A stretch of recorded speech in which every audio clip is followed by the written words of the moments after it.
Hello, പുതിയൊരു വീഡിയോയിലേക്ക് എല്ലാവർക്കും സ്വാഗതം. അപ്പോൾ ഇന്നത്തെ വീഡിയോ എന്ന് പറഞ്ഞിട്ടുള്ളത് കുട്ടികൾക്കും വലിയവർക്കും ടിഫിൻ ബോക്സിലായാലും അല്ലെങ്കിൽ ബ്രേക്ക്ഫാസ്റ്റിനും ഡിന്നറിനൊക്കെ നമുക്ക് കഴിക്കാൻ പറ്റിയിട്ടുള്ള ഒരു അടിപൊളി കൊത്തിച്ചപ്പാത്തിൻ്റെ റെസിപ്പിയാണ്.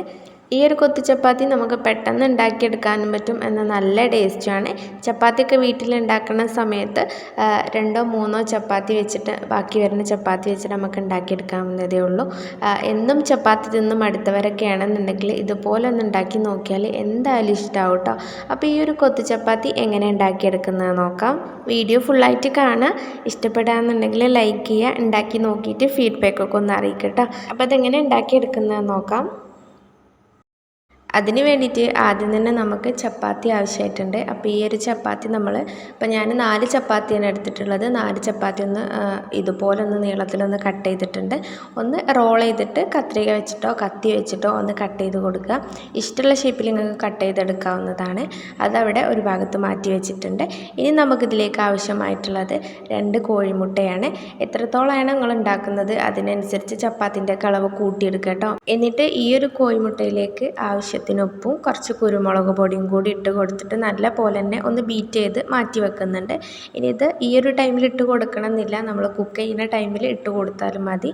ഞാനൊരു എളുപ്പത്തിന് വേണ്ടിയിട്ടാണ് ഇങ്ങനെ ചെയ്യുന്നത്. നല്ല പോലെ തന്നെ ബീറ്റ് ചെയ്താണ്ട് അതോടെ മാറ്റി വെക്കുന്നുണ്ട്. ഇനി ഇതിലേക്ക് ആവശ്യമായിട്ടുള്ള വെജിറ്റബിൾസ് നോക്കാം. ഒരു മീഡിയം സൈസുള്ള സവാള ചെറുതാക്കി നൈസാക്കിയിട്ട് ഒന്ന് നീളത്തിൽ കട്ട് ചെയ്തതാണ്. അതുപോലെ ക്യാപ്സിക്കം നീളത്തിൽ കട്ട് ചെയ്തതും ക്യാരറ്റ് നീളത്തിൽ കട്ട് ചെയ്തതും തക്കാളി നല്ല നൈസായിട്ട് കട്ട് ചെയ്തിട്ടുണ്ട്. പിന്നെ കുറച്ച് ക്യാബേജ് ഉണ്ട്, അതുപോലെ കറിവേപ്പിൻ്റെ ഇല, പച്ചമുളക്, മല്ലിച്ചപ്പ് ഇതെല്ലാം പാടെ നല്ല പോലെ തന്നെ ചെറുതാക്കി ഒന്ന് കനം കുറച്ചിട്ടാണ് കട്ട് ചെയ്തെടുത്തിട്ടുള്ളത്. ഇതുപോലെയാണ് കട്ട് ചെയ്തെടുത്തിട്ടുള്ളത്. ഇനി നമുക്ക് ഈ ഒരു കൊത്തു ചപ്പാത്തി ഉണ്ടാക്കിയെടുക്കാം കേട്ടോ. അതിന് വേണ്ടിയിട്ട് ഒരു പാൻ അടുപ്പത്ത് വെച്ചിട്ടുണ്ട്. അതിലേക്ക് 1-2 ടേബിൾ സ്പൂണോളം വെളിച്ചെണ്ണയാണ് ഒഴിച്ച് കൊടുക്കുന്നത്. എന്നിട്ട് അതിലേക്ക് വെളിച്ചെണ്ണ ഒന്ന് ചൂടായി വന്നു കഴിഞ്ഞാൽ കുറച്ച് മാത്രം കടുക് ഒന്ന് ഇട്ട് പൊട്ടിക്കുന്നുണ്ട്. കടുക് ഓപ്ഷണലാണ്, നിങ്ങൾക്ക് വേണമെന്നുണ്ടെങ്കിൽ ഇട്ട് കൊടുത്താൽ മതി. ചപ്പാത്തി എത്രത്തോളമാണ് എടുക്കുന്നത് അതിനനുസരിച്ചിട്ട് ബാക്കിയുള്ള ഇൻഗ്രീഡിയൻസ് നിങ്ങൾക്ക് കൂട്ടിയും കുറച്ചൊക്കെ എടുക്കുക കേട്ടോ. അപ്പോൾ കടുക് ഒന്ന് പൊട്ടി വന്നു കഴിഞ്ഞാൽ നമ്മളിതിലേക്ക് സവാള ഇട്ട് കൊടുക്കുന്നുണ്ട്. അതുപോലെ ആ ഒരു ടൈമിൽ തന്നെ തക്കാളി ഇട്ട് കൊടുക്കുക. പിന്നെ പച്ചമുളകും കൂടി ഇട്ട് കൊടുക്കുന്നുണ്ട്. പിന്നെ നമ്മൾ ഇഞ്ചി വെളുത്തുള്ളി പേസ്റ്റ് ഇട്ട് കൊടുക്കുന്നുണ്ട് കേട്ടോ. അത് ഞാൻ അതിൽ കാണിക്കാൻ വിട്ടുപോയതാണ്. അപ്പോൾ അതും കൂടി ഇട്ട് കൊടുത്തിട്ട് നല്ല പോലെ തന്നെ ഒന്ന് വഴറ്റിയെടുക്കുക കേട്ടോ. ഒന്ന് മിക്സ് ചെയ്തെടുക്കുക. ഒന്ന് മിക്സ് ചെയ്തെടുത്ത് കഴിഞ്ഞാൽ തന്നെ നമ്മളിതിലേക്ക് ആവശ്യത്തിന് ഉപ്പും കൂടി ഇട്ട് കൊടുക്കുക കേട്ടോ. പിന്നെ ഉപ്പിൻ്റെ അളവ് കൂടാൻ പാടില്ല, കാരണം നമ്മൾ ചപ്പാത്തി ഓൾറെഡി ഉപ്പിട്ടിട്ടാണ് വേവിക്കുക. അതുപോലെ മുട്ടയിൽ ഉപ്പിട്ടിട്ടുണ്ട്. അപ്പോൾ അത് നോക്കിയിട്ട് വെജിറ്റബിൾസ്ക്ക് ആവശ്യമായിട്ടുള്ള ഉപ്പ് മാത്രം ഇട്ട് കൊടുക്കുക. പിന്നെ കുറച്ച് മാത്രം മഞ്ഞൾപ്പൊടി, ഒരു 1/2 ടേബിൾ സ്പൂണോളം മല്ലിപ്പൊടി ഇട്ട് കൊടുക്കുന്നുണ്ട്. അതുപോലെ 1/2 ടേബിൾ സ്പൂൺ മുളക് പൊടി ഇട്ട് കൊടുക്കുക. എരിവിന് ആവശ്യമായിട്ടുള്ളത് മാത്രം ഇട്ട് കൊടുക്കുക കേട്ടോ. പിന്നെ 1/4 ടീസ്പൂണിലേറെ കുറച്ചും കൂടി കൂടുതൽ ഗരം മസാല ഇട്ട് കൊടുക്കുന്നുണ്ട്. അതുപോലെ കുരുമുളക് പൊടി കുറച്ച് കൂടുതൽ തന്നെ ഇട്ട് കൊടുക്കാൻ വേണ്ടിയിട്ട് നോക്കുക. അപ്പോൾ നല്ലൊരു ടേസ്റ്റ് ഉണ്ടാവും കേട്ടോ. മുളക് പൊടിയേക്കാട്ടും കുറച്ച് കൂടുതലായിട്ട് കുരുമുളക് പൊടി എടുക്കുക. എന്നിട്ട് നല്ല പോലെ തന്നെ ഒന്ന് മിക്സ് ചെയ്തെടുക്കുക. അതിൻ്റെ പച്ചമണമൊക്കെ ഒന്ന് മാറി വന്നു കഴിഞ്ഞാൽ നമ്മളിതിലേക്ക് ബാക്കിയുള്ള വെജിറ്റബിൾസ് ഇട്ട് കൊടുക്കുന്നുണ്ട്. ക്യാരറ്റും ക്യാപ്സിക്കും അതുപോലെ ക്യാബേജ്, മല്ലിച്ചപ്പ്, കറിവേപ്പിൻ്റെ ഇല ഇതൊക്കെ ഇട്ട് കൊടുത്തിട്ട് അതും നല്ല പോലെ തന്നെ ഒന്ന് മിക്സ് ചെയ്തെടുക്കുക. ഈ ഒരു ടൈമിൽ നമ്മളിതിലേക്ക് കുറച്ച് മാത്രം, കൂടുതലാവാൻ പാടില്ല, 1-2 ടേബിൾ സ്പൂണ് വെള്ളം കൂടി ഒഴിച്ച് കൊടുത്തിട്ട് നല്ല പോലെ തന്നെ ഒന്ന് മിക്സ് ചെയ്തെടുക്കുക. കാരണം ഈ ബാക്കിയുള്ള വെജിറ്റബിൾസും നമുക്ക് നല്ല പോലെ സോഫ്റ്റായിട്ട് കിട്ടാൻ വേണ്ടിയിട്ടാണ് കേട്ടോ. ഒന്ന് അടച്ച് വെച്ച് വേവിച്ചാൽ മതി. 1 മിനിറ്റ് നല്ല പോലെ തന്നെ ഒരു മീഡിയം ഫ്ലെയിമിൽ ഇട്ടുകൊണ്ട് മിക്സ് ചെയ്തെടുത്ത് കഴിഞ്ഞാൽ തന്നെ നല്ല സോഫ്റ്റായിട്ട് കിട്ടും കേട്ടോ.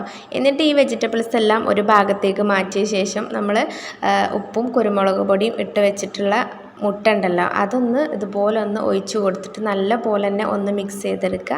ഒന്ന് പൊടിയാക്കി എടുക്കുക കേട്ടോ. നല്ല പോലെ പൊടിച്ചിട്ടാണെന്നുണ്ടെങ്കിൽ അങ്ങനെ ആക്കിയെടുക്കാം. അല്ലാതെ കുറച്ചൊരു ഗ്രേവി പോലെയാണെന്നുണ്ടെങ്കിൽ അങ്ങനെ ആക്കിയെടുക്കുക കേട്ടോ. എങ്ങനെയായാലും ഇതുപോലെ ഒന്ന് മിക്സ് ചെയ്ത് കൊടുക്കുന്നുണ്ട്.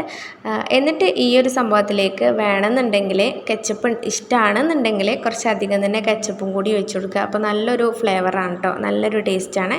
പിന്നെ ഈ ഒരു ടൈമിൽ ചെറുനാരങ്ങൻ്റെ നീര് വേണമെന്നുണ്ടെങ്കിൽ അതും ഒന്ന് ആക്കി കൊടുക്കുക. എന്നിട്ട് നമ്മളിതിലേക്ക് അരിഞ്ഞു വെച്ചേക്കുന്ന ചപ്പാത്തിയും കൂടി ഇട്ട് കൊടുത്തിട്ട് ഈ ഒരു വെജിറ്റബിൾസിൽ നല്ല പോലെ തന്നെ ഇതൊന്ന് കോട്ട് ചെയ്തെടുക്കുക കേട്ടോ. ഈ ഒരു കൊത്തി ചപ്പാത്തി നിങ്ങൾക്ക് നല്ലൊരു സോഫ്റ്റായിട്ട് ആണ് വേണ്ടതെന്നുണ്ടെങ്കിൽ പെട്ടെന്ന് തന്നെ ഒന്ന് മിക്സ് ആക്കിയിട്ട് ഫ്ലെയിം ഓഫാക്കി കൊടുക്കാവുന്നതാണ്. അല്ല നല്ല പോലെ ഡ്രൈ ആയിട്ടാണ് വേണ്ടതെന്നുണ്ടെങ്കിൽ 1-2 മിനിറ്റ് നല്ല പോലെ തന്നെ ഒന്ന് മിക്സ് ചെയ്ത് കൊടുത്തു കഴിഞ്ഞാൽ നല്ല പോലെ ഡ്രൈ ആയിട്ട് കിട്ടും കേട്ടോ. അങ്ങനെ വേണ്ടതെന്നുണ്ടെങ്കിൽ അങ്ങനെയും ചെയ്തെടുക്കുക. അപ്പോൾ അത് ഇത്രയെല്ലാം ഉണ്ടാക്കിയെടുക്കാൻ നല്ല സിമ്പിളാണ്, എന്നാൽ നല്ല ടേസ്റ്റാണ് കേട്ടോ. എല്ലാവർക്കും ഒരുപോലെ ഇഷ്ടമാവുന്നൊരു റെസിപ്പിയാണ് കേട്ടോ. അപ്പോൾ എല്ലാവരും ഒന്ന് ഉണ്ടാക്കി നോക്ക്, എന്നിട്ട് ഫീഡ്ബാക്കൊക്കെ ഒന്ന് അറിയിക്കുക കേട്ടോ. കുട്ടികൾക്ക് ടിഫിൻ ബോക്സിനായാലും അല്ലെങ്കിൽ വലിയവർക്കായാലും ബ്രേക്ക്ഫാസ്റ്റിനും ഡിന്നറിനും ഒക്കെ അടിപൊളി നല്ലൊരു ടേസ്റ്റി ആയിട്ടുള്ളൊരു കൊത്തി ചപ്പാത്തിൻ്റെ റെസിപ്പിയാണ്. അപ്പോൾ എല്ലാവരും ഒന്ന് ഉണ്ടാക്കി നോക്കിയിട്ട് ഫീഡ്ബാക്കൊക്കെ ഒന്ന് അറിയിക്കുക കേട്ടോ. വീഡിയോ ഇഷ്ടപ്പെട്ട് കഴിഞ്ഞാൽ ലൈക്ക് ചെയ്യാനും ഷെയർ ചെയ്യാനും പിന്നെ സബ്സ്ക്രൈബ് ചെയ്യാനൊന്നും മറക്കല്ലേ കേട്ടോ. അപ്പോൾ ഇനിയും പുതിയ പുതിയ വീഡിയോസായിട്ട് കാണാം.